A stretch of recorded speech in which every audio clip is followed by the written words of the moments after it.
For thousands of years, humanity has looked up and seen messages in the stars. This is a journey through 25 of history's most puzzling celestial prophecies, where the line between cosmic coincidence and genuine warning blurs entirely. You will gain a new understanding of how the night sky has shaped empires, faith, and our deepest fears. We will explore how a comet sealed a king's fate, why an ancient supernova might have inspired a lost city, and whether a star truly guided wise men to a humble manger. These are not simple horoscopes. They are recorded moments when the heavens appeared to speak, foretelling the rise and fall of emperors, the doom of great ships, and the birth of legends. From the deserts of the American Southwest to the palaces of ancient Constantinople, we will uncover tales where the cosmos seemed to hold a script for human history. What story do you see when you look up at a strange star? A single star, mentioned only in one ancient text, has ignited more debate than any other light in the night sky. This is the first of our 25 tales, the Star of Bethlehem. The account comes from the Gospel of Matthew, where wise men from the east arrive in Jerusalem, asking where the newborn king of the Jews could be found. They explain, "We saw his star in the east and have come to worship him." These magi, likely astrologer priests from Persia or Babylon, then follow this star until it stops over the place where the young child was. This celestial guide did not just point a direction, it appeared to move and then halt, a detail that has fascinated and baffled scholars for 2,000 years. So what was it? The quest for a natural explanation is a detective story spanning centuries. The great astronomer Johannes Kepler, in the early 1600s, proposed a rare conjunction, a close meeting of the planets Jupiter and Saturn in the constellation Pisces. This happened around 7 years before the Common Era. Jupiter was often seen as a royal star, Saturn linked to the Jews, and Pisces to the region of Palestine. Could ancient astrologers have interpreted this triple alignment as a monumental birth announcement? Other candidates include a nova, a new star flaring brightly and then fading. Chinese and Korean astronomers did record such an event around 5 years before the Common Era. Then there is the possibility of a comet. Halley's Comet made a spectacular appearance around 12 or 11 years before the Common Era, a date that is slightly early but still within the historical window. Its long, sweeping tail would have been seen as a divine pointer, a celestial finger drawing a path across the heavens. Yet every scientific theory runs into the same problem described in the text, the star that moved ahead of the Magi and then stood still. No known astronomical object behaves in quite that way. This leaves the enduring possibility that the event was perceived, a miraculous sign visible only to those who are looking for it, a spiritual truth written in a language of light that science cannot fully translate. The impact of this one mysterious star is immeasurable. It shaped the narrative of Christmas, inspiring countless works of art showing the Magi gazing upward. It fundamentally altered our measurement of time, as the calendar was eventually structured around the birth it heralded, and it established a powerful template, the idea that the cosmos could announce a pivotal, world-changing event. Whether a planetary meeting, a dying star, or a divine mystery, the Star of Bethlehem remains the prototype of celestial prophecy, a single point of light that forever changed how we look at the sky and wonder what messages it might hold. While the Star of Bethlehem spoke of a divine birth, another celestial sign would mark a shocking death, one that fractured the Roman Republic. The year is 44 years before the Common Era. Julius Caesar, declared dictator for life, walks the streets of a Rome crackling with political dread. In the weeks leading to the Ides of March, historians like Suetonius and Plutarch recorded a chilling catalogue of omens. Strange lights were seen flashing in the night sky. A sacrificial animal was found to have no heart. Most hauntingly, a soothsayer named Spurina delivered the famous warning to beware the Ides of March. Caesar dismissed it, but on that day, as he entered the Senate, the prophecies turned to brutal reality. He was assassinated by a group of senators, an act meant to save the Republic that instead plunged it into chaos. Yet the celestial story was just beginning. In the days following the murder, during the public games held in his honor, a brilliant comet appeared. It blazed in the Roman sky for 7 consecutive days. The populace saw it as a definitive sign, the soul of the great Caesar ascending to take his place among the gods. This comet was named the Sidus Iulium, the Julian star. But here lies the deeper mystery. Was this a genuine celestial prophecy foretold, or a masterful stroke of political theater crafted after the fact? The answer reshapes our second tale. The comet's timing was almost too perfect, and its interpretation served one man's ambition profoundly: Caesar's great-nephew and adopted son, Octavian. He seized upon the comet as divine validation. By promoting the idea that his father was now a god, Octavian, who would later become Emperor Augustus, cemented his own legitimacy as Divi Filius, the son of a god. He had the comet stamped onto coins, woven into public art, and embedded into the Roman consciousness. The celestial omen became a cornerstone of propaganda, transforming a violent political murder into a sacred ascension. This reveals a critical pattern in our mysteries. The heavens provide the canvas, but human hands paint the meaning. A comet is a natural phenomenon of ice and dust. In the tense atmosphere of post-assassination Rome, it became a divine symbol, a tool to consolidate power and rewrite history. The omens of Caesar's death teach us that sometimes a prophecy is not a warning of what will be, but a story crafted to explain what has already happened, a narrative written in starlight to justify a new world order. A new star can rewrite the story of an entire people without a single written word. In the early summer of 1054, a light erupted in the constellation Taurus that outshone every planet. For 23 days, this supernova was visible even at noon, a brilliant, unwavering point of daylight defiance. Chinese and Japanese court astronomers meticulously documented this guest star, noting its color and gradual fade over nearly 2 years. Yet across the Atlantic, in the high desert of the American Southwest, a different kind of record was being carved into stone. The ancestral pueblones, often called the Anasazi, witnessed this celestial explosion. At a place we now call Chaco Canyon, a rock artist carefully pecked an image into a canyon wall. The petroglyph shows a distinct, large circle beside a crescent moon. The positioning matches exactly where the supernova would have appeared, close to the moon on that July morning. This is not speculative art, it is a precise astronomical record, a snapshot of the sky from a culture deeply attuned to the cosmos. This celestial event did not just inspire rock art, it may have reshaped their world below.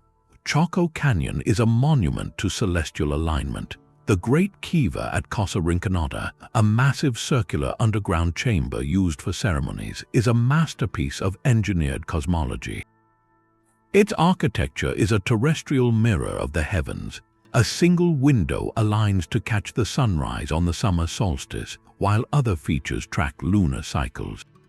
Could the shocking appearance of the 1054 supernova, a star that defied all normal cycles, have reinforced or even redirected their architectural devotion? Did the builders feel compelled to honor this unprecedented event by refining their structures to better commune with such powerful sky forces? The supernova's lingering glow, visible for nearly 2 years, would have been a constant reminder of the sky's dynamic power, perhaps validating their entire cosmological system that tied their survival to the rhythms above. This leads to one of the great historical silences in our story. Why did the brilliant astronomers of the Islamic world and the chroniclers of medieval Europe leave almost no clear record of an event so bright it cast shadows in daylight? Some fragmented references might exist, like a possible note by a Byzantine physician, but the silence is profound. The answer may lie in the rigid cosmology of the time. In the prevailing Aristotelian view, the heavens beyond the moon were perfect and unchanging. A new star was an impossibility, a direct challenge to philosophical and religious doctrine. It was easier to ignore, to dismiss as an atmospheric disturbance, than to rewrite the fundamental rules of the universe. Meanwhile, for the ancestral Puebloans, the sky was a living story, and a new character had just made a spectacular entrance. Their record on stone, free from such philosophical constraints, endures as a testament to pure observation. One star, two worlds, and a haunting question about what we choose to see when the universe shouts. Stitched into linen nearly 1,000 years old, their faces are frozen in a moment of collective dread. The Bayeux Tapestry, that epic 70-meter-long embroidery telling the story of the Norman conquest, shows a group of men staring upward, fingers pointing to a star with a long, fiery tail. The Latin caption reads simply, Isti Murant Stella, these men wonder at the star. This is our fourth tale, where a regular visitor to our skies altered the course of English history. That star was Halley's Comet, and it blazed into view in April of 1066. In an age where the heavens were a direct channel of divine will, such a spectacular and unexpected sight could not be a simple spectacle. It was a message, and its interpretation became a weapon. For the newly crowned King Harold II of England, sitting uneasily on a contested throne, the comet was a terrifying portent. Chroniclers of the time wrote that it appeared with three great rays like a sword, and that it shone with an extraordinary brightness. In the superstitious atmosphere of medieval England, this was widely seen as an omen of disaster, a celestial condemnation of Harold's rule. It seemed to confirm the rumors that his claim was illegitimate, that God himself was signaling impending wrath. Across the English Channel, Duke William of Normandy saw the same streak of light and drew the opposite conclusion. For him, it was a divine endorsement of his own claim to the English crown, a burning sign that his planned invasion was righteous and destined to succeed. He used the comet as powerful propaganda, bolstering the morale of his troops and convincing his nobles that heaven was on their side. This was psychological warfare written across the night sky, a single celestial event molded into two opposing narratives of doom and destiny. The impact of this perception cannot be overstated. When William's forces met Harold's at the Battle of Hastings 7 months later, the memory of that ominous star would have hung over the English ranks, a seed of doubt planted months earlier.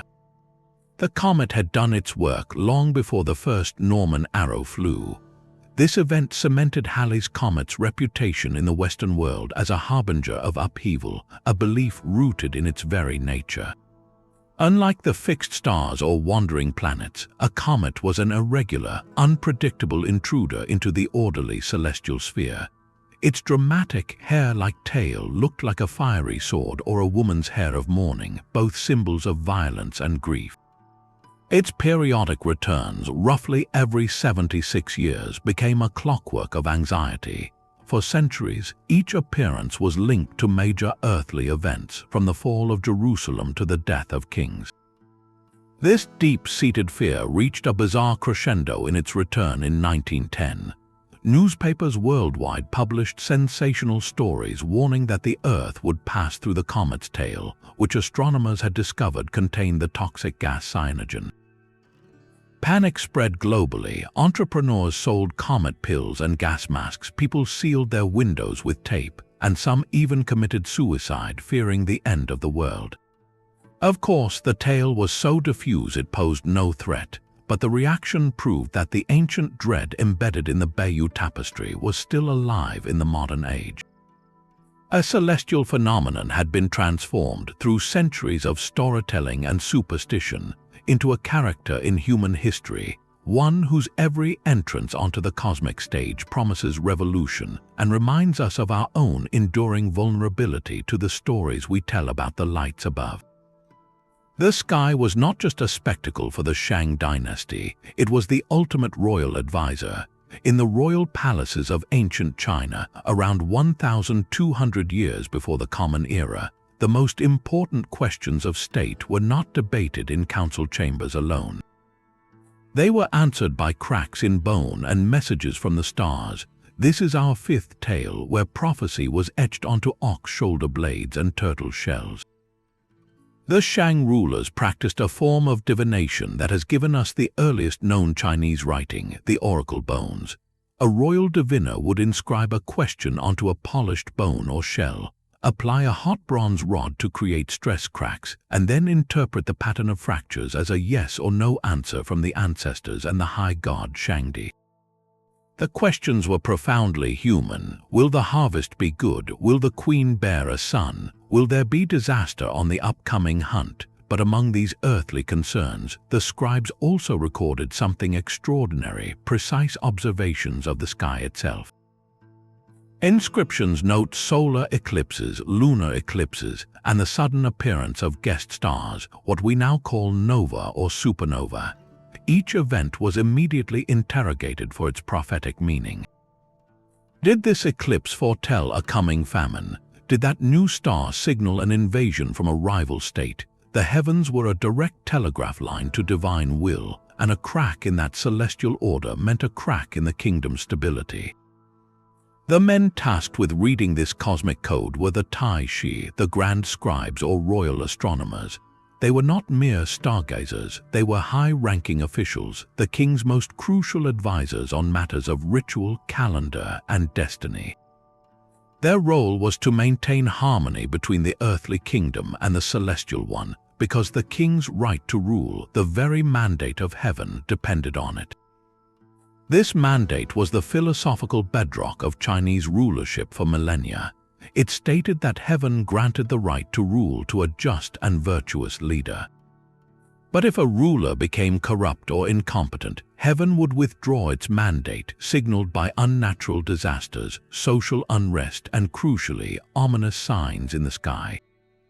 A solar eclipse was not just an astronomical event, it was a potential celestial vote of no confidence in the king himself.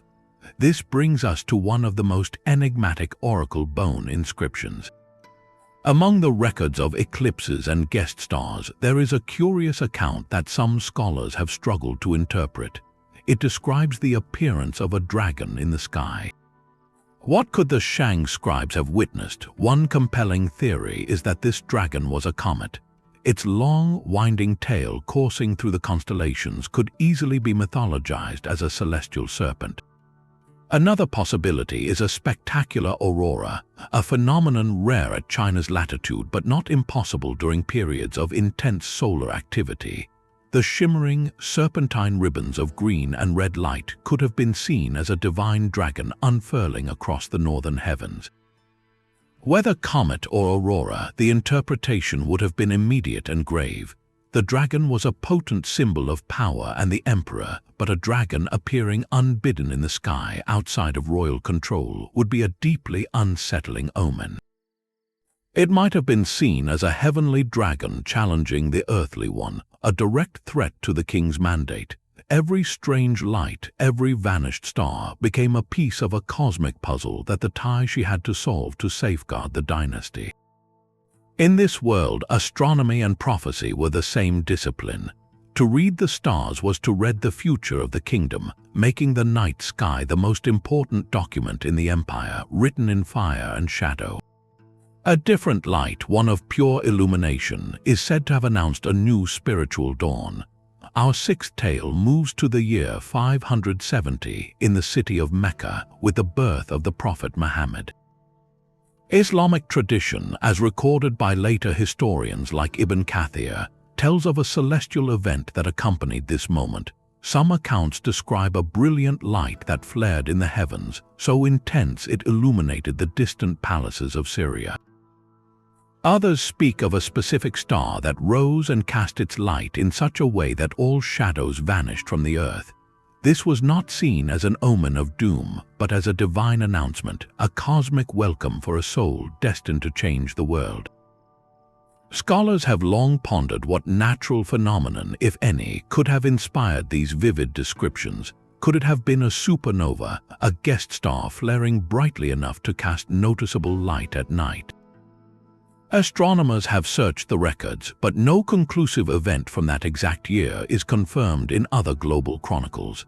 Another possibility is a planetary conjunction, a close meeting of bright planets like Jupiter and Venus that might have been interpreted as a single, magnificent new star. Yet the most profound interpretation within the faith is that this light was not strictly astronomical, but miraculous, a sign perceptible to those prepared to witness it, a metaphysical truth made momentarily visible.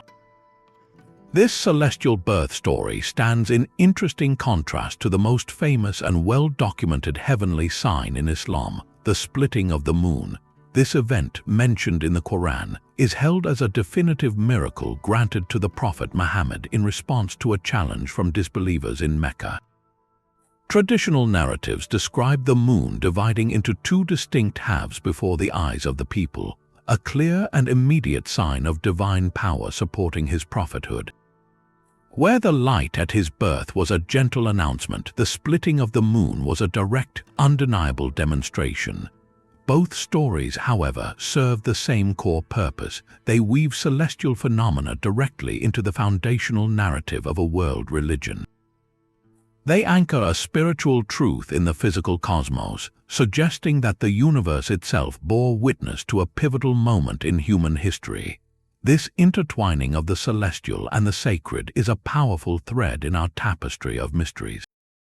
It shows us that across cultures, the sky is not just a clock or a calendar. It is a canvas for meaning, a place where the divine chooses to write in a language of light and shadow, announcing not only kings and catastrophes, but prophets and profound new beginnings. A comet can be a herald of empire or its funeral dirge. In the spring of 1453, a brilliant comet hung over the Bosporus for months, its pale tail stretching across the night like a drawn blade. Below, the great walls of Constantinople, the last bastion of the Roman Empire, shook under the thunder of Ottoman cannon. For the besieged citizens already starving and gripped by despair, the celestial visitor was not a wonder but a verdict. They saw in its long, curved tail the unmistakable shape of a Turkish scimitar, a sign from heaven that their 1,000-year-old civilization was doomed. The city's last emperor, Constantine XI, would have looked upon that cold light with a heart heavier than stone. In a culture that believed divine favor was reflected in earthly fortune, a prolonged, ominous comet could only mean one thing: God had turned his face away. The fall of the city in May of that year seemed to confirm the prophecy written in the sky, marking not just a military defeat but a cosmic closure. Yet the story of comets and the Ottoman destiny was not finished. 130 years later, in 1683, another spectacular comet blazed in the heavens. This time, the Ottoman army was at the gates of Vienna, the heart of Central Europe. The Grand Vizier Kara Mustafa Pasha led a vast force, intent on a conquest that would open the continent to Islam. For the outnumbered Christian defenders within the city walls, watching that same celestial phenomenon, the interpretation was flipped entirely. They saw the comet not as a scimitar but as a fiery cross, a divine signal of support in their desperate hour. Priests proclaimed it a sign of God's wrath against the invaders, and the morale of the defenders, holding on by the thinnest thread, was bolstered by this perceived celestial endorsement. When a coalition of European forces led by the Polish King Jan Sobieski descended from the hills and routed the Ottoman besiegers in a stunning victory, it was seen as the fulfillment of that prophecy. The Great Comet of 1683 became forever linked to the turning of the tide, the moment Ottoman expansion into Europe was finally and decisively checked. Two comets, two sieges, one empire ascending and another halted. This pair of tales reveals the profound subjectivity of celestial prophecy. The comet itself is neutral, a ball of ice and dust on a predictable orbit. Its meaning is a mirror we hold up to our own fears and hopes. For Constantinople, it reflected the terror of an ending. For Vienna, it reflected the desperate hope for a deliverance. The sky provided the symbol, but human conflict wrote the caption. proving that the most powerful prophecies are often the ones we are already prepared to believe. While comets were seen as divine messengers, some prophecies were carved directly into the earth, waiting for the sun to speak. High atop Fajada Butte in Chaco Canyon, a silent oracle of stone has kept its secrets for nearly 1,000 years. This is the sun dagger, a discovery that rewrote our understanding of ancestral Puebloan astronomy. In the late 1970s, an artist named Anna Sofer was surveying rock art when she noticed something extraordinary. 3 massive, carefully positioned sandstone slabs leaned against the cliff face. Behind them, carved into the rock, was a double spiral petroglyph. Sofer observed that as the sun moved across the sky, thin slivers of light sliced between the giant stones. These beams did not simply fall on the spiral, they interacted with it in a precise, breathtaking dance. At the summer solstice, a dagger of light perfectly bisected the center of the larger spiral. At the winter solstice, 2 daggers of light framed the entire spiral on either side. And during the spring and autumn equinoxes, a single shaft of light pierced the smaller, adjacent spiral. This was not an accident. The placement of those multi-ton slabs was a feat of profound engineering and astronomical insight, creating a living calendar that marked the year's most critical turning points. But what was its true purpose? The most practical explanation is that it served as an agricultural calendar. For a people living in the arid high desert, knowing the exact timing of the solstices and equinoxes was a matter of survival. It told them when to plant, when to harvest, and when to prepare for the harsh winter. The sun dagger provided an unerring, celestial signal that required no written records, only observation. Yet the spiritual dimension is undeniable. The spiral is a powerful symbol found across Puebloan culture, often representing the path of life, emergence, or the cosmos itself. For a sun priest to witness a blade of light precisely transect this sacred symbol on the longest day of the year would have been a moment of high ceremony, a direct communion with the sun's power, and a reaffirmation of the world's cyclical order. It transformed a solar event into a tangible, dramatic prophecy, foretelling the sun's promised return and the renewal of life. The mystery deepens when we consider what we cannot ask the builders. Did the sun dagger mark more than just the solar year? Could it have also tracked the more complex 18.6-year cycle of the moon, a feat we see in other Chaco structures? Was Fajada but a solitary sentinel, or the central piece in a vast, landscape-wide cosmic map? Tragically, part of this mystery is now permanently sealed. Shortly after its modern discovery, the delicate equilibrium was disturbed. The combined effects of erosion and the pressure from researchers' footsteps caused one of the critical slabs to shift. The perfect alignments were lost. Today, the daggers of light no longer strike their targets with the same precision. We are left with photographs, data, and a haunting lesson. The sun dagger was a prophecy in stone and light, a message from the past about time itself. Its damage is a reminder that some celestial dialogues, once interrupted, fall silent forever, leaving us to wonder how many other sun clocks have faded before we even learned to read them. The cosmos could be carried in a man's hand, etched onto a circle of bronze no larger than a dinner plate. Buried for over 3,600 years in a German forest, the Nebra Sky Disk is not just an artifact, it is a revolution in our understanding of the ancient mind. Discovered by looters in 1999, this 12-inch disc of patinated bronze is inlaid with gold symbols that make it the world's oldest known concrete map of the heavens. Its imagery is stunningly precise. A large golden circle likely represents either the sun or a full moon. A smaller, curved golden shape is unmistakably a crescent moon. Scattered between them are 32 golden stars, with one cluster of 7 intentionally grouped together, almost certainly depicting the Pleiades, that famous 7 sisters star cluster known to cultures across the globe. But the most ingenious features are the 2 golden arcs added later along the disk's edges. These arcs, each spanning about 82 degrees, represent the range of the sun's rising and setting points between the summer and winter solstices. This was no simple decoration. It was a sophisticated Bronze Age computer, a portable prophecy machine. Its primary function was likely to solve one of humanity's oldest and most practical problems, synchronizing the moon's cycles with the sun's year. A lunar month is about 29.5 days, while a solar year is roughly 365 days. This mismatch meant that a calendar based solely on the moon would slowly drift through the seasons, causing chaos for agricultural societies who needed to know exactly when to plant. The disk's makers appear to have cracked the code. By observing the position of the Pleiades relative to the moon, they could tell when a 13th intercalary month needed to be added to the lunar year to bring it back in line with the solar seasons. Imagine a priest or chieftain holding this disk aloft on a clear spring night. He would locate the crescent moon in the sky, then check the disk to see if the Pleiades were in the correct position next to it as shown in gold. If they were not aligned, it was a signal that the lunar calendar was out of step with the Earth's rhythm, and a corrective month was required. This was power, the power to command time itself. But the disk's secrets may run even deeper.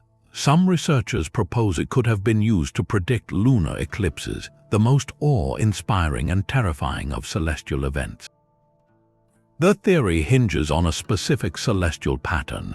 Every 18.6 years, the moon reaches a major standstill, a point where its path across the sky reaches its farthest north and south.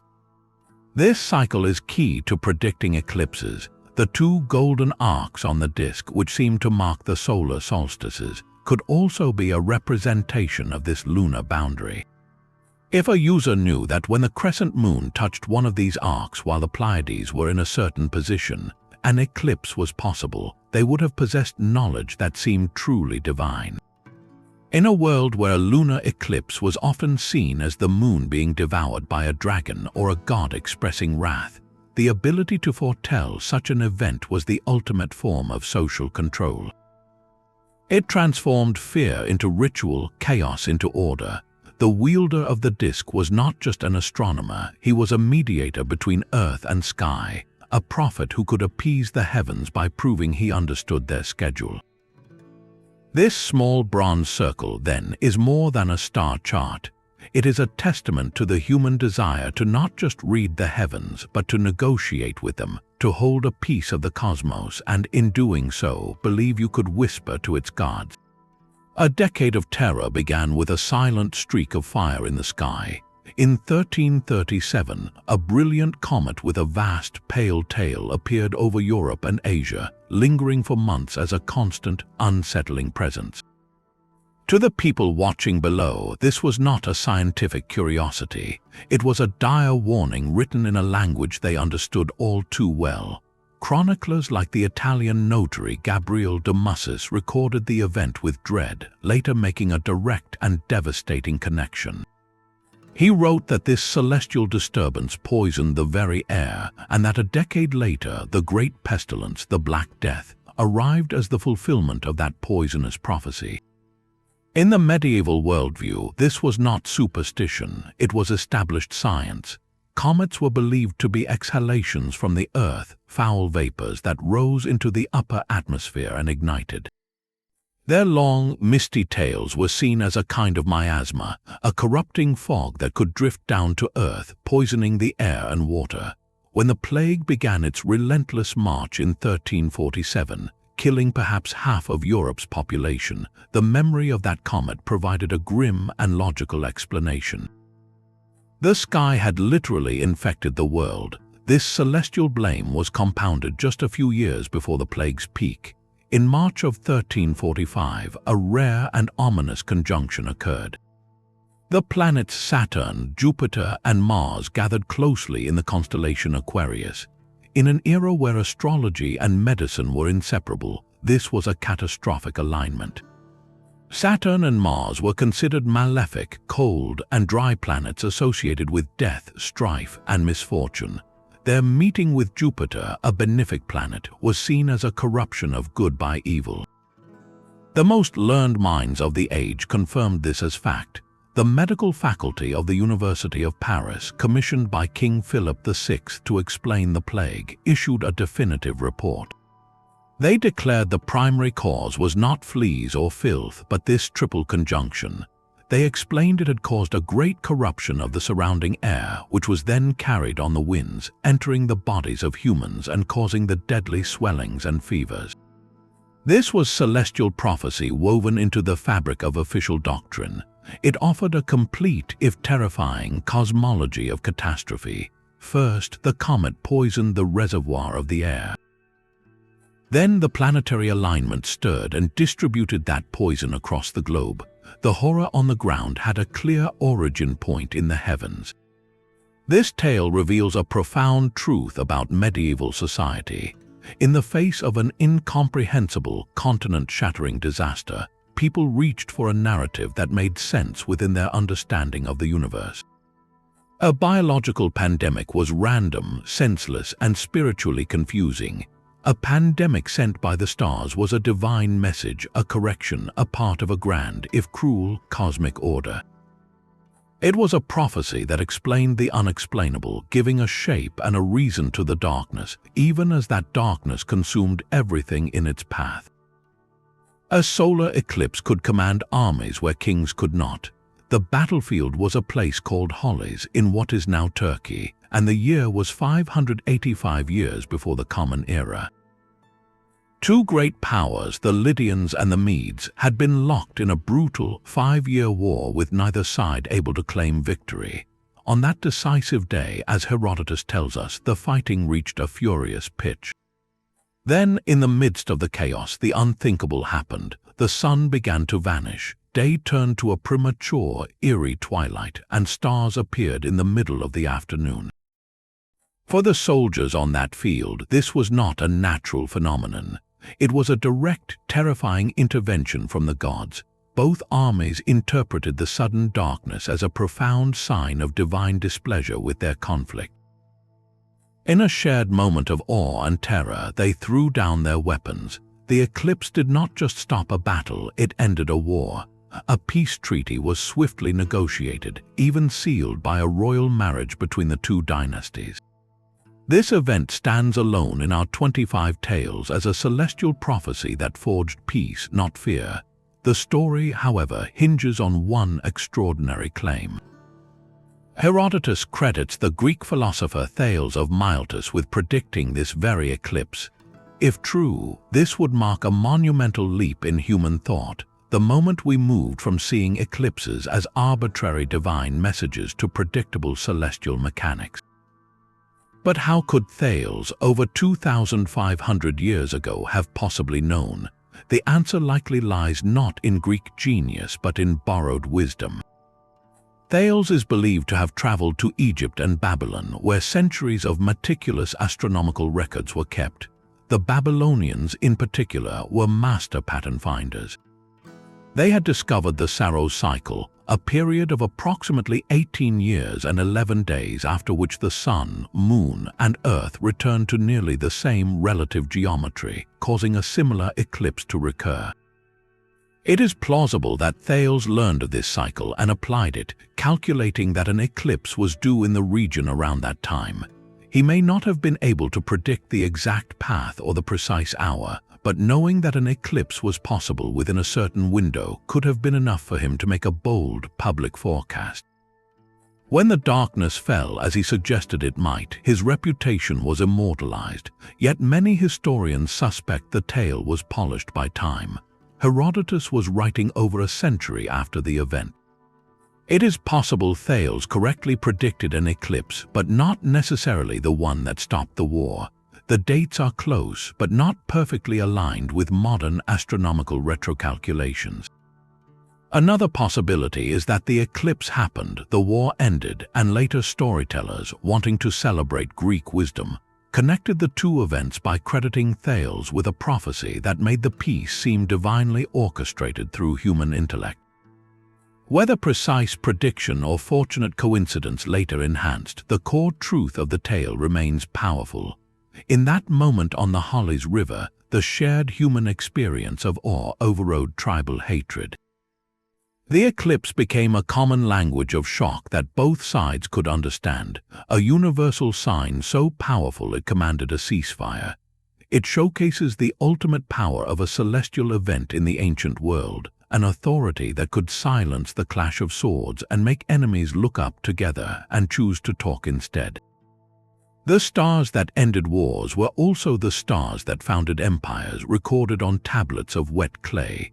In the dusty archives of Babylonian astronomers, a king's name became a scientific benchmark. During the reign of King Amasajuka, around 1646 to 1626 years before the Common Era, scribes pressed careful marks into soft clay, creating a record that would survive for millennia.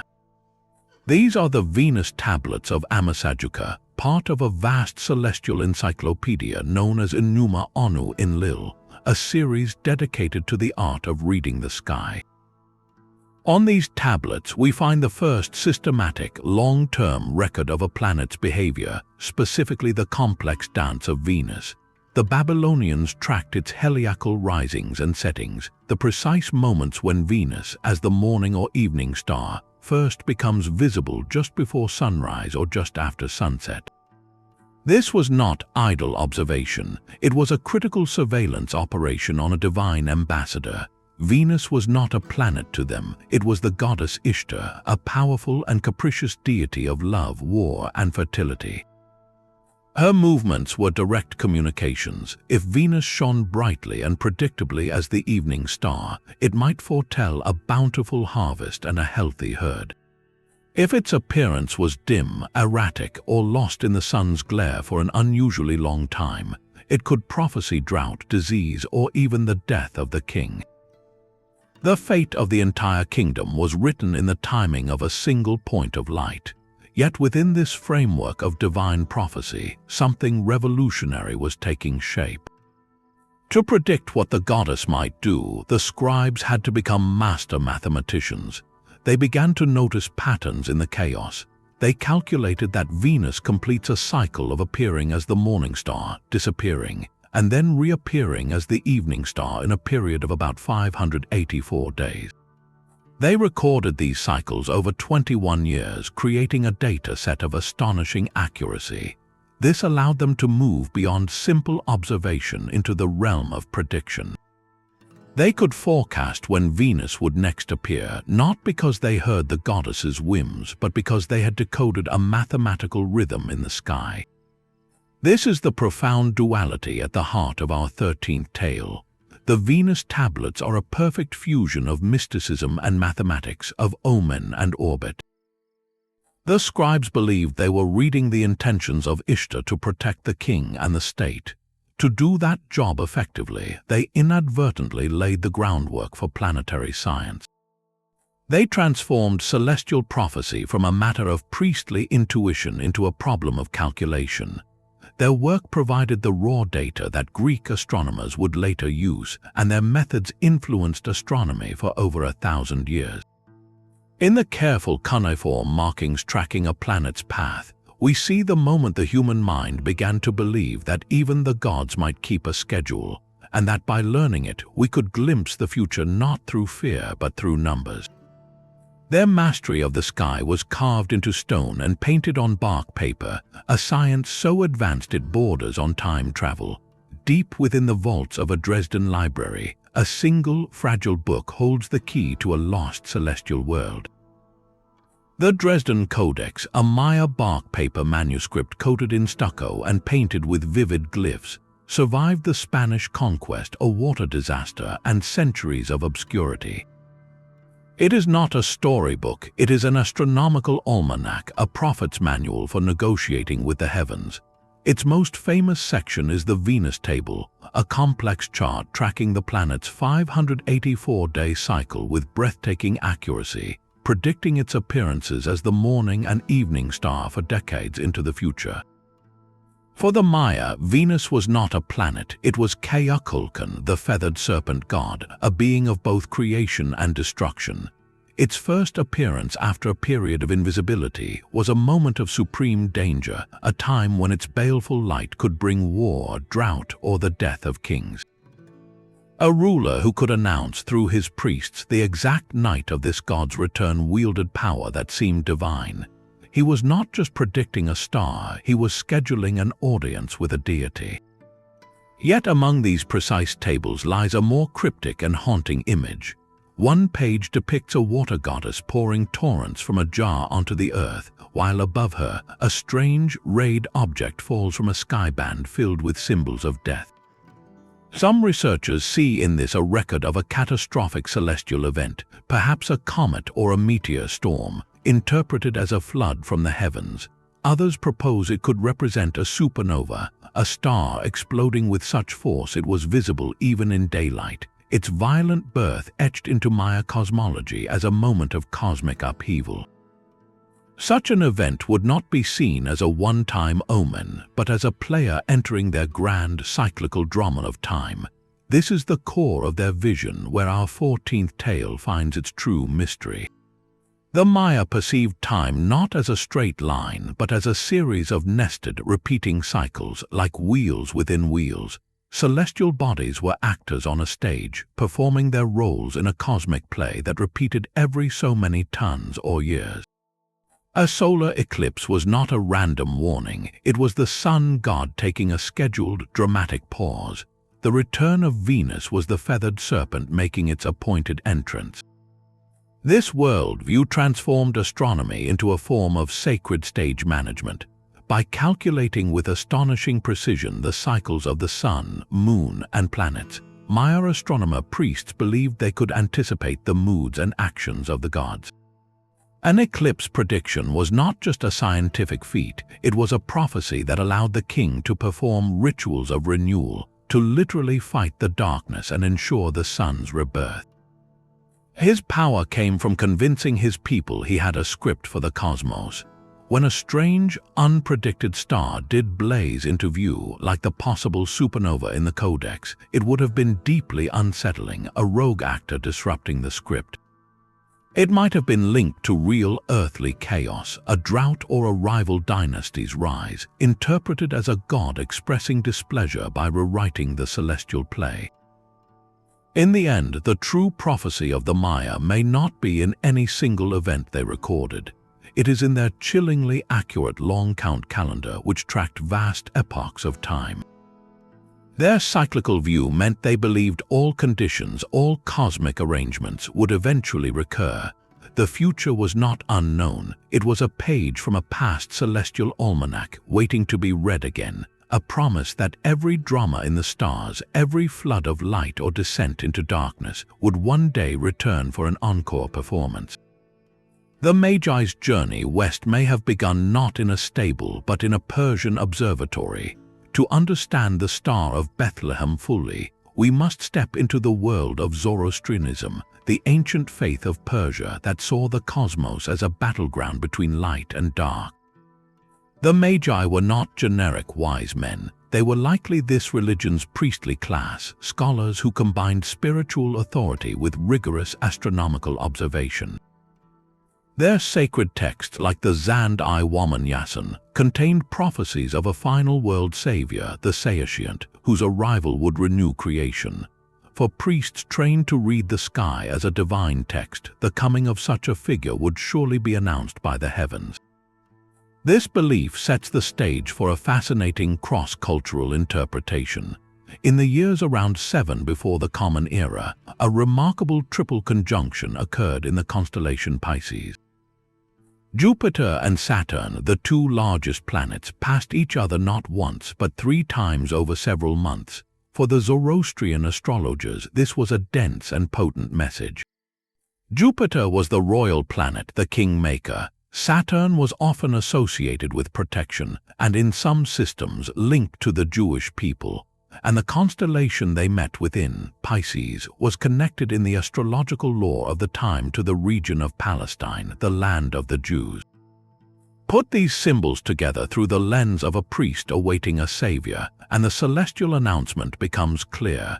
A kingly conjunction, repeating for emphasis in the sign of the Jews, could only mean one thing: the prophesied Saint was being born among that people.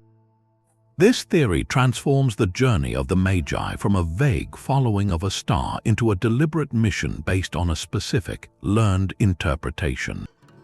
They were not chasing a moving light, they were acting on a calculated prophecy, traveling to the land indicated by the stars to pay homage to this newborn world renewer. When they arrived in Judea and encountered the story of a miraculous birth, their own celestial prophecy found a stunning fulfillment in a context they had not fully imagined. This tale reveals the fluidity of celestial prophecy across cultures. A sign prepared for in one religious tradition could be interpreted and claimed by another, creating a powerful narrative bridge.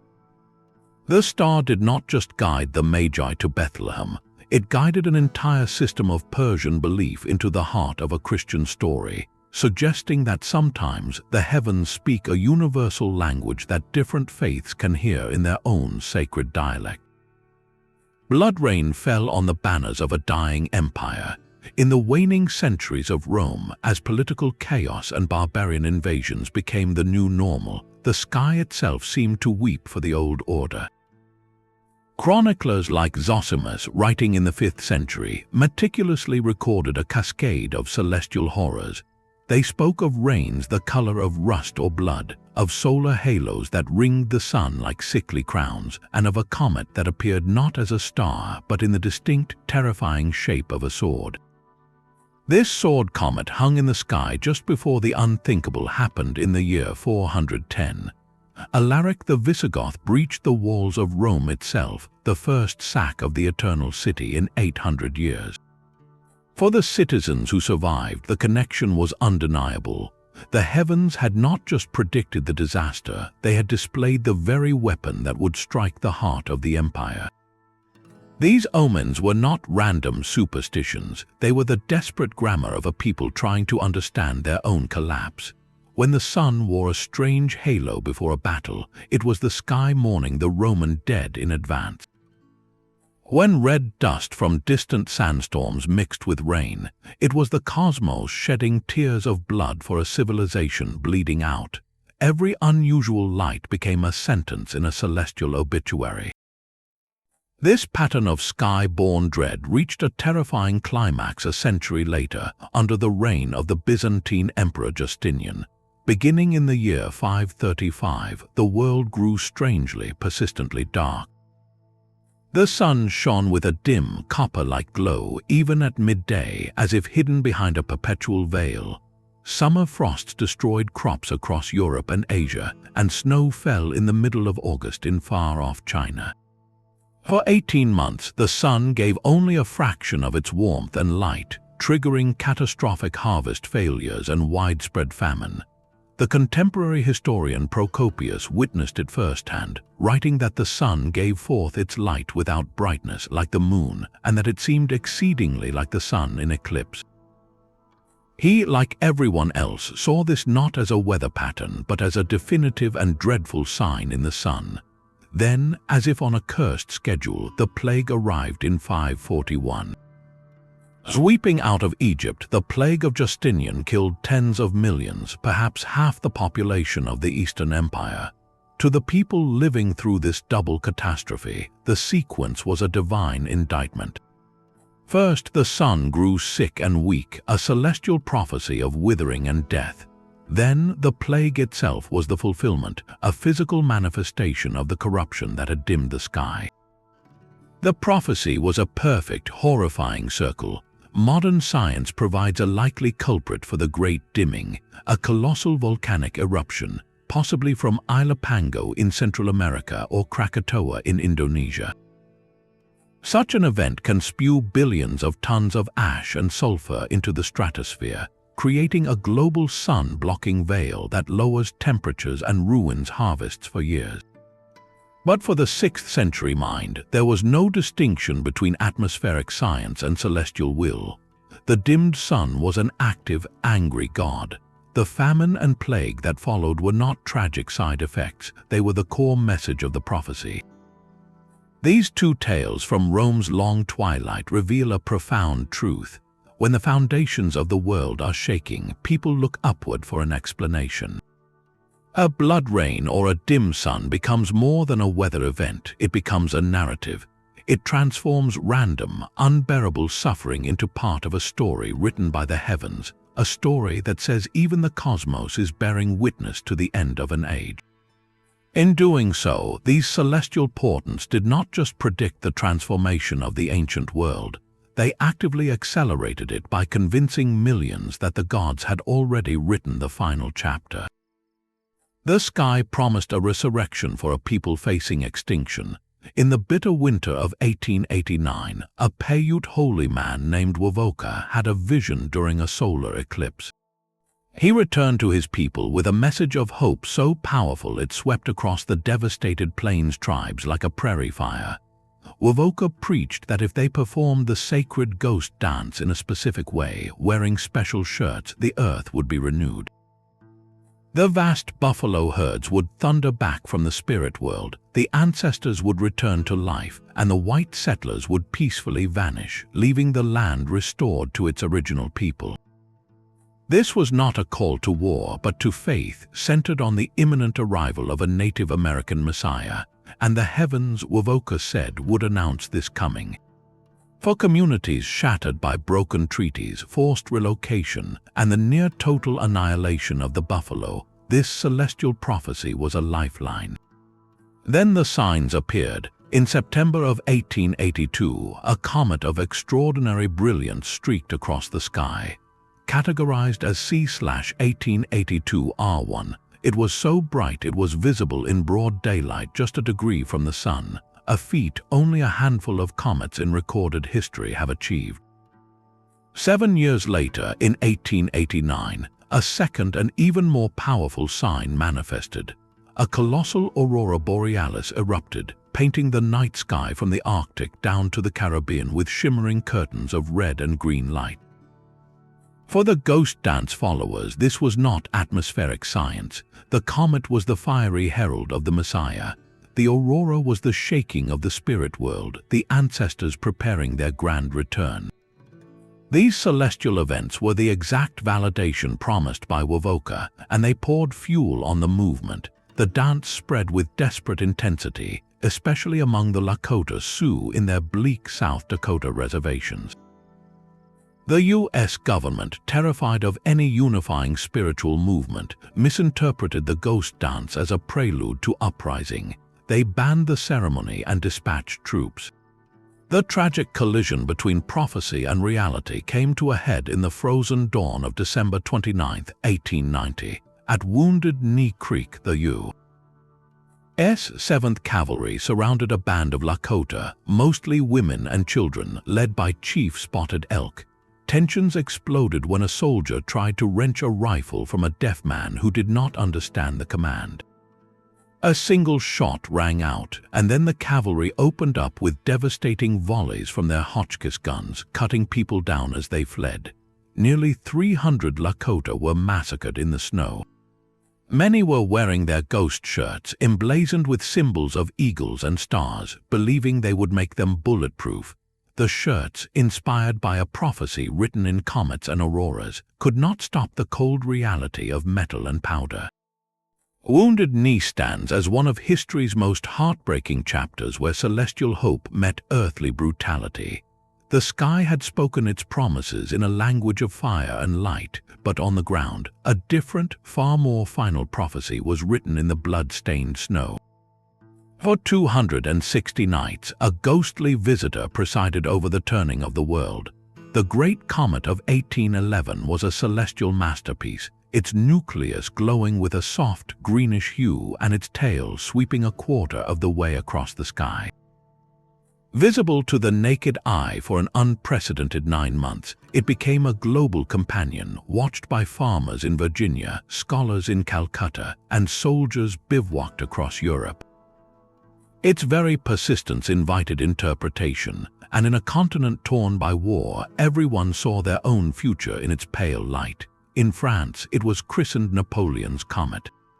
For the emperor riding the peak of his power, this magnificent and enduring star could only be a personal emblem, a cosmic validation of his destiny.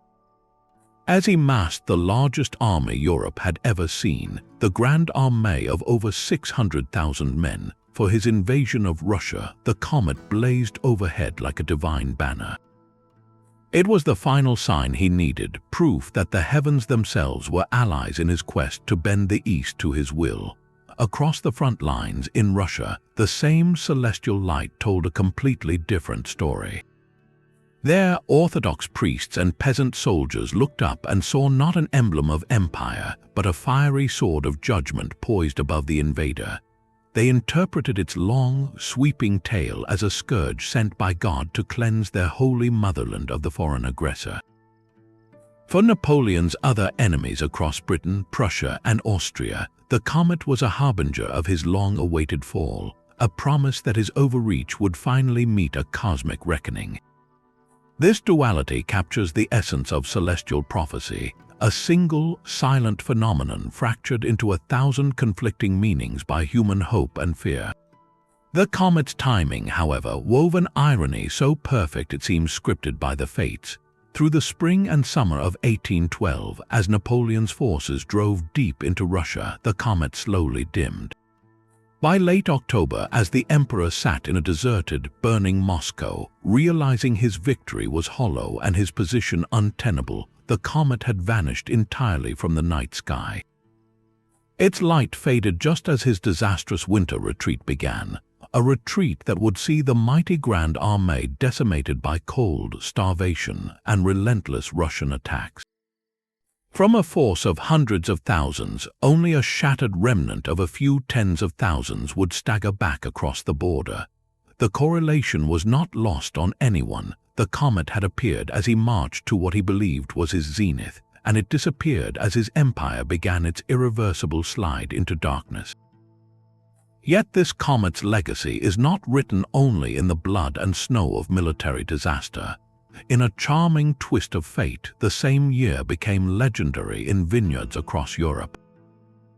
1811 is still celebrated as the year of the comet wine, an exceptional vintage attributed to the long, warm, luminous growing season that coincided with the comet's passage. Winemakers in France and Germany bottled their finest produce with labels depicting the celestial wonder, believing its influence had somehow ripened the grapes to perfection. Here lies the beautiful contradiction of our 19th tale. The same celestial event that one culture wove into a narrative of imperial hubris and catastrophic defeat, another region experienced as a blessing, a prophecy of abundance and exquisite flavor. The Great Comet of 1811 reminds us that the sky writes in symbols, not sentences.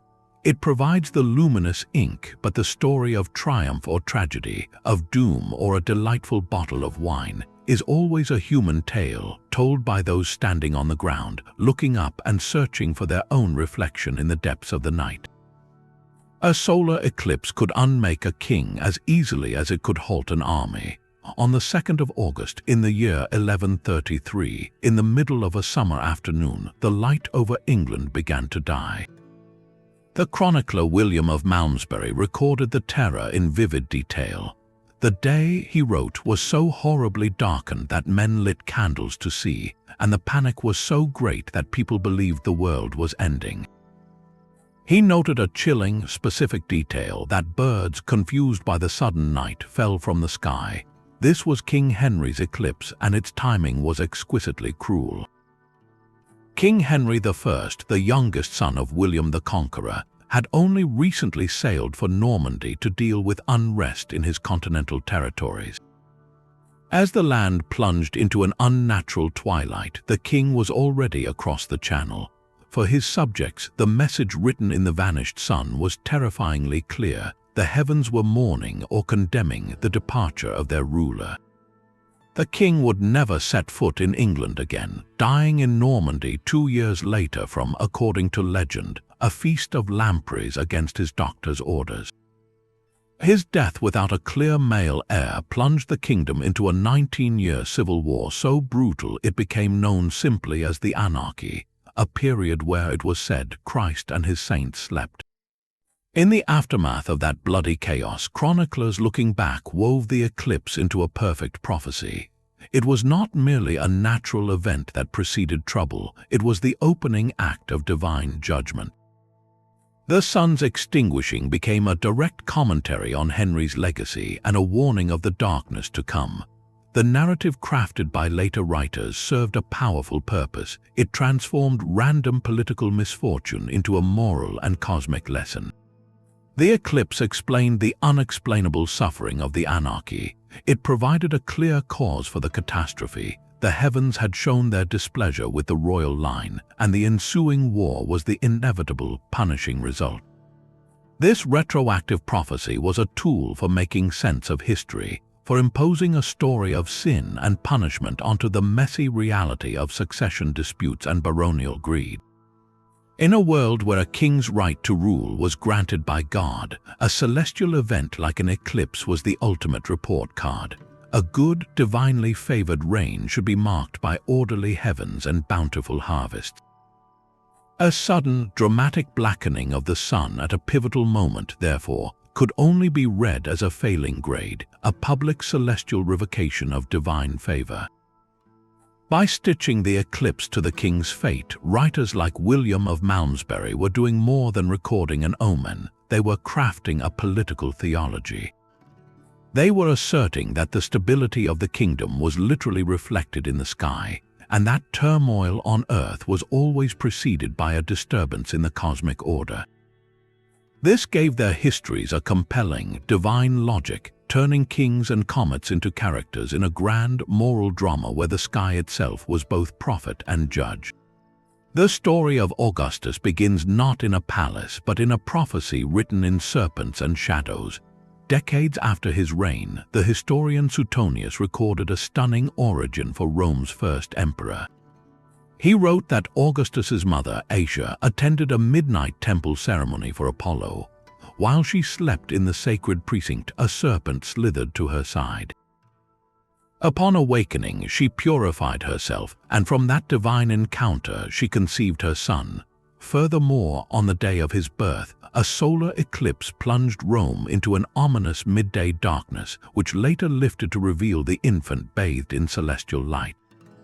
These were not mere family legends, they were masterpieces of political myth-making designed to answer a dangerous question. How does a man who ended a republic and seized ultimate power prove his rule is legitimate, even sacred? The answer was written in the stars and whispered by a god. By claiming descent from Apollo, the god of light, prophecy, and civilization, Augustus was not just linking himself to divinity, he was positioning himself as the deity's earthly agent, a bringer of a new, radiant order after a century of civil war. The solar eclipse on his birthday performed a brilliant narrative trick. In most cultures, an eclipse was a terrifying omen.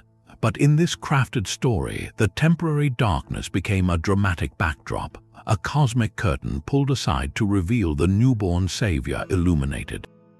It transformed a public portent of dread into a private spotlight for his destiny. This celestial birth narrative must be seen as the perfected sequel to the Sidus Iulium, the comet that proclaimed his adopted father Julius Caesar a god. Where the comet was a reactive symbol spun from a sudden event after Caesar's murder, the stories of the serpent and the eclipse were proactive, woven into the very fabric of Augustus's life from conception forward. Together, they formed a complete prophetic package for the Julio-Claudian dynasty. Caesar's comet established the family's divine lineage, a star proving their blood belonged in the heavens. Augustus's birth myths explained why that divine power had chosen to be reborn in human form to rule on earth. It was a celestial dynasty claiming its mandate not from the Senate or the people, but from Apollo himself with the sun and stars as its witnesses. This was propaganda of the highest order, turning a political revolution into a preordained cosmic event, making resistance to Augustus not just treason, but a rebellion against the heavens. A sultan's fear could shatter a lens as easily as an enemy's sword. In 1577, a brilliant comet unfurled its tail over the Ottoman capital, a sight of both wonder and terror. At the newly built Istanbul Observatory, perched on a hill overlooking the Golden Horn, the brilliant chief astronomer Taqi al-Din watched with a scholar's keen eye. His observatory was a marvel of its age, equipped with massive quadrants and astrolabes rivaling those of Tycho Brahe in Europe. For Taqi al-Din, this comet was a phenomenon to be measured, its path meticulously charted to refine celestial tables and deepen human understanding. He represented the pinnacle of Islamic scientific inquiry, a tradition that for centuries had treated the heavens as a book of mechanics to be read, not just a scroll of omens. Yet within the gilded halls of the Topkapi Palace, a different interpretation was taking hold. Court astrologers, whose power depended on reading the sky for personal and political guidance, saw a message of pure dread. They warned Sultan Murad III that this great comet was a harbinger of death for a mighty ruler. In an empire where celestial signs were deeply woven into statecraft, such a prophecy was not taken lightly. Murad, a ruler known more for his indulgence and superstition than for martial vigor, fell into a paralyzing anxiety. The comet's light, which for Taqi al-Din was a subject of study, for the Sultan became a countdown. Then came the news from afar. In distant Morocco, at the Battle of Alcácer-Quibir, the Ottoman-supported claimant to the Moroccan throne was defeated, and the Sultan's ally, the King of Portugal, was killed. Though not a direct Ottoman military loss, the death of a fellow monarch sent a shockwave through the court. To Murad, the astrologer's prophecy seemed fulfilled. The comet had spoken true. In his fear-stricken mind, a terrible logic crystallized. If observing the heavens could reveal such dreadful futures, then perhaps the act of observation itself was the problem. Why give men the tools to foresee the empire's doom? In a devastating act of obscurantism, Sultan Murad III issued a fateful order. He commanded the complete destruction of the Istanbul Observatory, one of the most advanced scientific centers in the world. Taqi al-Din's precious instruments were smashed, the building was razed, and the records of his observations were scattered or lost. The quest for celestial knowledge was sacrificed on the altar of celestial fear. This tale stands as a stark monument to the conflict at the heart of our mysteries. It pits the human drive to understand the universe against the ancient terror of what that understanding might reveal. Taqi al-Din looked at the comet and saw a challenge for science. The Sultan looked at the same light and saw a verdict from God. One man sought to master the cosmos through mathematics, the other sought to appease it through demolition. The destruction of the observatory did not stop time or alter fate. It merely blinded the empire to the true workings of the sky, trading potential insight for a fleeting, superstitious comfort. In the end, the prophecy was self-fulfilling in the most tragic way, not by dooming a sultan, but by dooming a legacy of learning that might have illuminated the path forward. The moon's silent gravity can set a tragedy in motion long before any ship sets sail. 3 months before the Titanic began its maiden voyage, on the night of January 4, 1912, a profound celestial event occurred. The moon entered a phase astronomers call a supermoon, where its elliptical orbit brings it exceptionally close to Earth. This particular supermoon coincided with the monthly alignment of the sun and moon that creates spring tides, the highest high tides and lowest low tides of the lunar cycle. The combination was extreme, producing the highest ocean tides in over 1,400 years. This was not an omen in the ancient sense, but a physical, celestial trigger. The immense gravitational pull of that supermoon is now believed by maritime historians to have reached into the fjords of Greenland, where icebergs lie grounded in shallow waters. The unprecedented tide likely lifted countless bergs off the seafloor, setting them adrift into the Labrador Current, a southward conveyor belt that carries ice into the North Atlantic shipping lane. The heavens, in their clockwork motion, had populated the ocean with more silent, floating hazards than in a typical year. This was the first act of a celestial script. The final act unfolded on the night of April 14th itself. The moon was new, offering no helpful silvery light on the water. The sea was a flat, black pane of glass, a condition so rare for the North Atlantic it was remarked upon by survivors. This eerie calm was a second, atmospheric component of the trap. Under normal conditions, waves breaking against the base of an iceberg create a visible, phosphorescent fringe, a warning halo in the dark water. On that windless night, there were no waves. The icebergs presented as pure, black shapes against a black sea, invisible until they were terrifyingly close. We must then consider the lookouts, Frederick Fleet and Reginald Lee, stationed in the crow's nest. They had no binoculars, a decision mired in corporate oversight and misplaced priorities. They relied solely on human eyesight, scanning a horizon that offered no contrast, no reflective moonlight, no crashing surf. When Fleet finally saw the massive dark shape ahead, it was already far too late. This confluence of events forms a modern kind of celestial prophecy. It was not a comet interpreted by priests, but a chain of cause and effect written in orbital mechanics and weather patterns.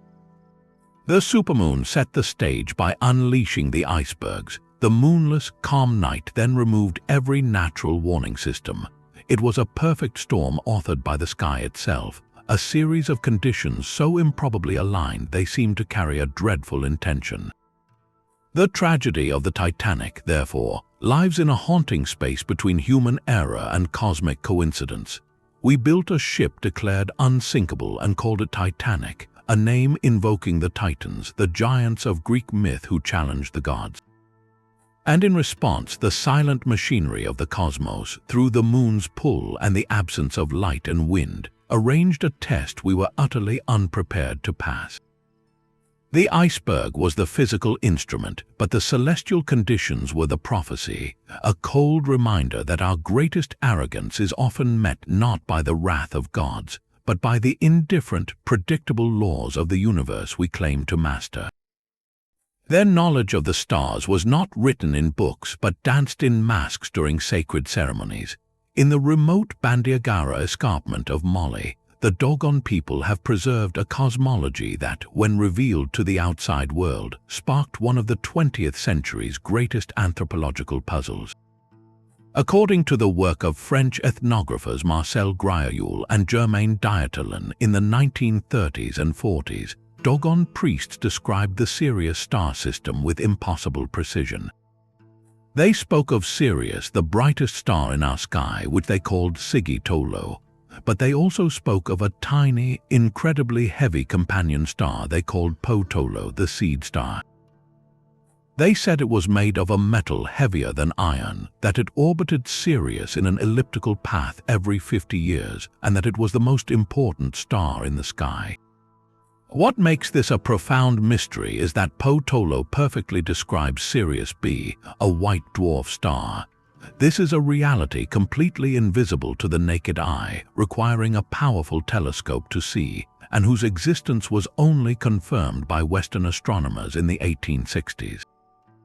Its 50-year orbital period and its incredible density, a teaspoon of its matter weighing tons, were 20th century discoveries. So how could an isolated West African people, with no apparent astronomical instruments, know these details for generations? One theory is as breathtaking as it is controversial, the ancient contact hypothesis. Proponents suggest this knowledge is a remnant of an advanced, perhaps even extraterrestrial, civilization that visited the Dogon in the distant past. The Dogon themselves speak of amphibious beings called the Namo, who came from the Sirius system to bring civilization to Earth. In this view, the Dogon's astronomical facts are not prophecy in a mystical sense, but a form of inherited ancient science, a precise memory of a real encounter preserved through ritual. This transforms their star lore from myth into a potential historical record, a celestial prophecy about our own origins written in the oral traditions of a cliff-dwelling culture. The other explanation is more earthbound but no less fascinating. Critics point to the timeline. By the time Gryule and Dietolin began their detailed work in the 1930s, Sirius B was well known in global astronomy. European visitors, missionaries, and perhaps even earlier anthropologists could have discussed the star with curious Dogon elders. In this scenario, the Dogon, who are masterful synthesizers of knowledge into their own rich symbolic system, may have incorporated this new information into their existing myths about Sirius. The 50-year orbit could then align not with astronomical data, but with the Dogon's own major Sigi festival, which is celebrated roughly every 60 years, a cycle deeply embedded in their social and religious life. This theory of cultural contamination suggests the Dogon mystery is not about ancient astronauts, but about the dynamic, living process of how cultures absorb and reshape outside ideas, making them feel eternally their own. So where does that leave this tale? It forces us to question the very source of prophecy itself. Is it a divine whisper from the cosmos, a fragment of lost high technology, or the brilliant, adaptive human mind finding patterns and weaving new threads into an old tapestry? The Dogon do not merely give us an answer, they present us with a mirror. In their story of Sirius, we see our own desperate desire for the heavens to hold not just lights but legacies, for the stars to contain proof that we are not alone, or that a forgotten golden age once touched the earth. Their mystery endures because, in the end, we are all stargazers trying to decode the same silent sky, whether with telescopes, with ritual masks, or with stories told around a fire, each of us hoping the constellations have a message meant just for us. A prophecy for our time is being written in the slow dance of two distant giants. This April, in the constellation Taurus, the gas giant Jupiter and the ice giant Uranus will draw into an exceptionally close and rare conjunction. To the naked eye, they will appear as a single, brilliant point of light, a temporary double star that has not aligned with such intimacy in Taurus for over 70 years. In the language of astrology, this is a potent recipe. Jupiter is the planet of expansion, fortune, and big ideas. Uranus is the planet of revolution, sudden shocks, and technological awakening. Their meeting in Taurus, the sign of the Earth, resources, and the global economy, is seen by many as a celestial announcement of a dramatic shift.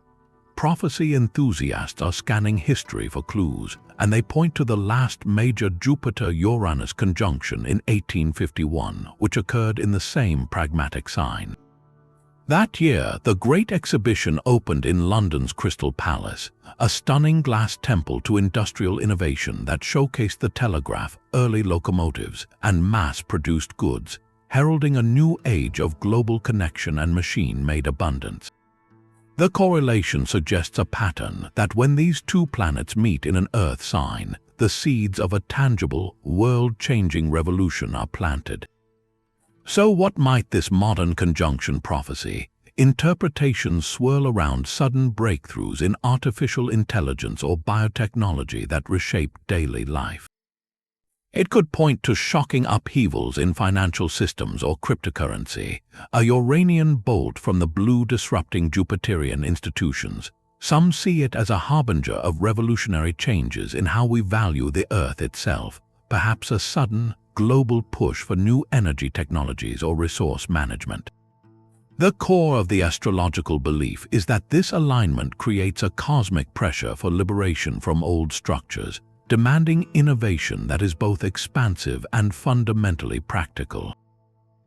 Yet through the lens of an astronomer, this event tells a different, quieter story.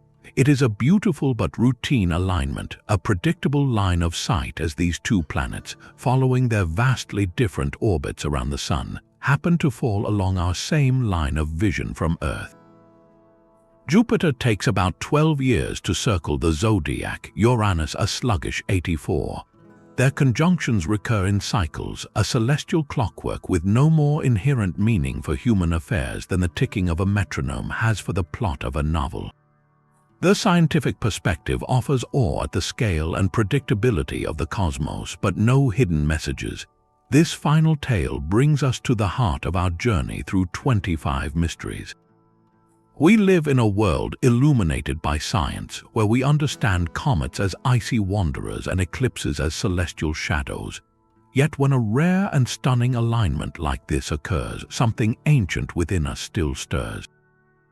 We cannot help but look up and wonder, what does it mean? The instinct to search for a narrative in the stars, to see our own struggles and hopes reflected in the silent movements of planets, is a tradition as old as humanity itself.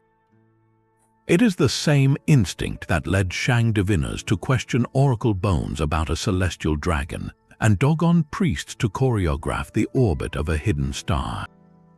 Whether we call it astrology, prophecy, or simply pattern-seeking, it reveals a profound and enduring truth: we are storytellers, and the vast, impersonal cosmos is the grandest canvas we have.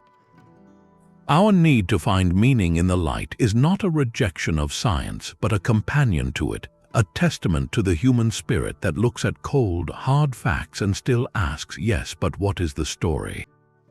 So as Jupiter and Uranus embrace in the spring sky, remember, you are part of a lineage that stretches back to the first human who saw a strange star and felt a chill of wonder. The prophecy is not in the planets, it is in us, in our eternal, unshakable desire to believe the universe is speaking, and that we, against all odds, might just understand what it is trying to say. From ancient Babylon's Venus tablets to the Dogon's knowledge of Sirius, these 25 tales have taken us across continents and millennia. We have seen comets interpreted as divine swords and celestial heralds, watched as solar eclipses halted armies and doomed kings, and marveled at stones engineered to capture the sun's prophecy. This incredible journey reveals far more than a collection of old superstitions. It uncovers a fundamental thread woven through the human experience. Our ancestors looked into the vast, impersonal darkness and insisted on finding a story. They sought meaning in the chaos, order in the cycles, and warnings in the unexpected flashes of light. This quest blended history with astronomy, psychology with faith, creating narratives that gave shape to the terrifying and the sublime. Whether these events were genuine prophecies, masterful political propaganda, precise scientific observations, or simply tragic coincidences dressed in celestial garb, their impact is undeniable. They have toppled empires and crowned new ones, inspired scriptures and sparked rebellions, driven scientific discovery, and at times destroyed it. These stories written in starlight did not just predict events, they actively created them by shaping what people believed and how they acted. So where does this leave us with our satellites and telescopes and deep understanding of orbital mechanics? The instinct remains. When a brilliant comet streaks through the news or a rare planetary conjunction lights up social media, we still pause. We might not fear a dragon in the sky, but we feel that same pull to find a connection, to see our own world reflected in the cosmic dance. The true mystery, then, may not be in the stars themselves, but in our unshakable desire to listen for their whispers. The next time you look up at a strange star or a brilliant comet, what story will you see? Share your own thoughts on celestial mysteries in the comments below. If you enjoyed this journey through history's greatest enigmas, be sure to like this video and subscribe for more explorations into the past's deepest puzzles.